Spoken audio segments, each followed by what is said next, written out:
Hello everybody and welcome back to the new VR news. As always, I am Mateo311 and this is your channel for everything VR related. Today, we have some insanely spec'd VR headsets to go over, lots of exciting new games are on the way, and plenty of other exciting topics to go over. There are of course the links and timestamps in the description, but before we jump in, this video is brought to you by Kiwi Design, one of my favorite sites for VR accessories. They just released some brand new Quest 2 hand straps that'll give you that Valve Index feel and allow you to completely let go of the controllers. They also have plenty of other accessories like controller weights for those of you who work out in VR, cable management systems, and my favorite accessory, their super durable and extra comfy Quest 2 Elite strap. There are links down in the description, and don't forget to use discount code Mateo311 for 5% off and to help support this channel. Okay, so let's start this video off with the announcement trailer for Nock, which is basically Rocket League meets archery, and is coming to the Oculus Quest in the near future. An array of special trick arrows gives this game a nice twist, and let's hope it ends up being as addictive and fun to play as Rocket League. Now, Nock comes from the same studio that brought us the highly rated social title Half Plus Half. So let's hope that experience pays off and Nock becomes an addictively fun new title.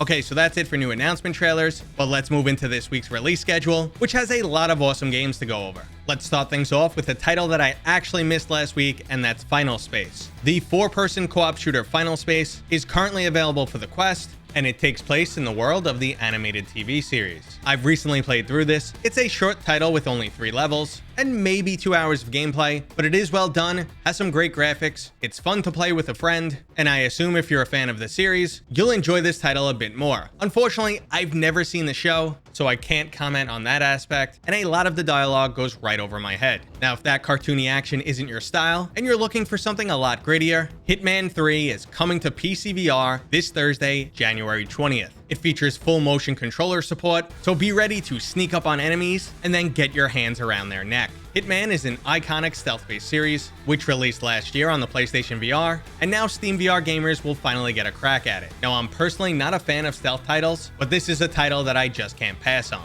Now, another title also releasing on the 20th is the space shooter Anshar 2 Hyperdrive. Now, this was originally a Gear VR title that has been remastered for the Quest with updated graphics, and it actually reminds me a bit of playing Star Fox, except now you're controlling your ship with motion controls. So if that sounds like a game you're looking for, go check it out this Thursday. Now on Friday, the 21st, we're getting the JRPG Sword Reverie. I tried a demo of this title over a year ago and was definitely intrigued. It featured great graphics, fun combat mechanics, and while it was rough around the edges, it left me wanting more. Now, even though this title is 3 years in the making, it's still launching in early access with roughly 3 hours of gameplay, 12 levels, and a single boss fight. I do plan to jump back in at release and see how this title has progressed. Now, another title that I'm eager to check out is the 5-person asymmetrical co-op horror-themed experience After Dark. After Dark is like a VR version of Dead by Daylight, where 4 players will work together against a 5th person who's trying to kill everyone. There's 5 separate maps that the 4 survivors will have to navigate through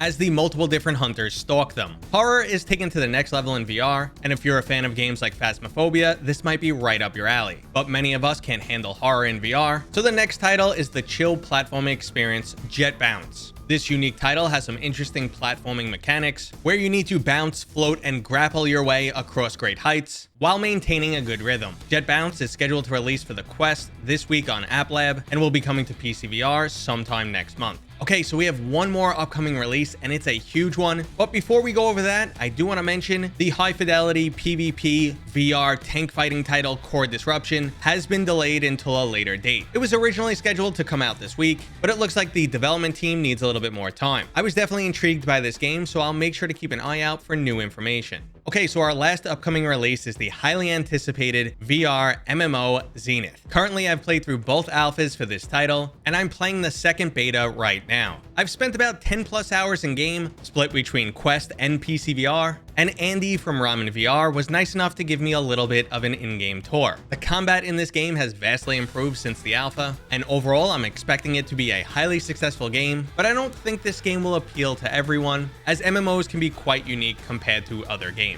Okay, let's move on to updates to some existing games, and as of today, the price tag on the truly unique 1v1 shooter Blaston has moved from $9.99 to $19.99.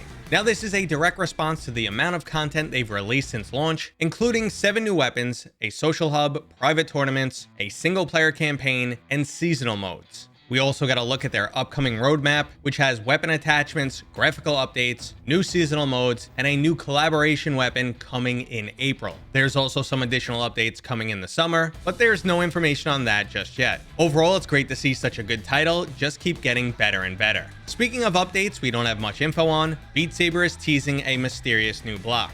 It looks a bit like a slinky and apparently was 40 months in the making. This block won't be added to older songs, so apparently it's something entirely new, but for now we just have to wait for more information from Beat Games. Now an update we do have information for comes from 11 Table Tennis. For starters, you will now be able to play doubles, or even a 2-on-1 match, but it's not an officially supported gameplay mode, it's a bit buggy, and you'll have to keep score yourself. But they're also including Meta's new avatar system, which while I'm not a huge fan of how the characters look, it's definitely a nice visual upgrade for this title. I'm just happy to see so many amazing VR games continue to get new updates. And while we're on the subject of updates, SteamVR is getting one to help make sure your Oculus Quest is playing nicer with their software. This update is currently in beta, but soon SteamVR will check to make sure the Oculus Quest is connected and that your Oculus application is running. With over 40% of VR headsets on Steam currently being a Quest, it only makes sense for Valve to make sure it's running properly. Okay, so we have one more quick story before jumping into some insane new VR hardware. The company Amaze VR has just recently secured $15 million to help bring immersive concerts to VR. Amaze VR plans to use the Unreal Engine and proprietary 9K cameras to capture a live event and make it available to 100 headsets simultaneously. They're currently using the extra money to increase their staff, and they already have a concert tour coming in the near future. Personally, I'm not 100% sold that the current iteration of VR technology can truly capture the excitement of a concert, but I would love to be proven wrong. Since we mentioned VR hardware, let's talk about these incredible specs for the standalone Linux-based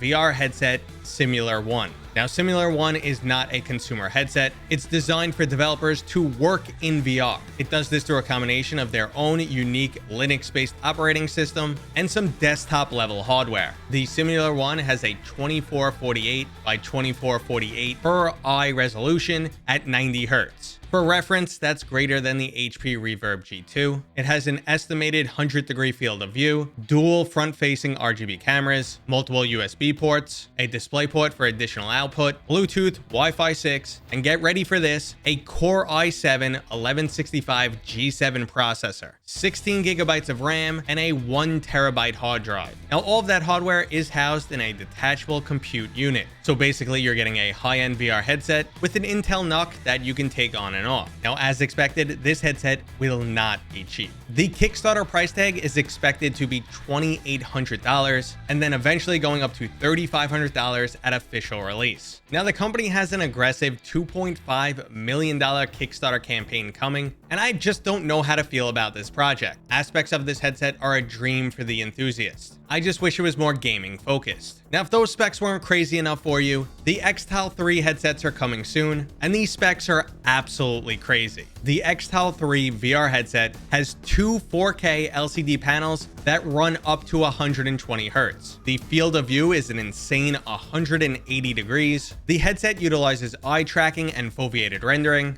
and while it is fully SteamVR compatible, it's actually designed for high-end simulators. The Xtal 3 plans to ship in April for the low price of $9,000.